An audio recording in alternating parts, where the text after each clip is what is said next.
आई ग काळूबाई जन्म हाच दे ग पुन्हा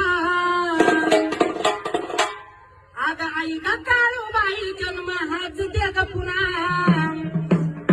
हा कंड राहू दे ग माझ्या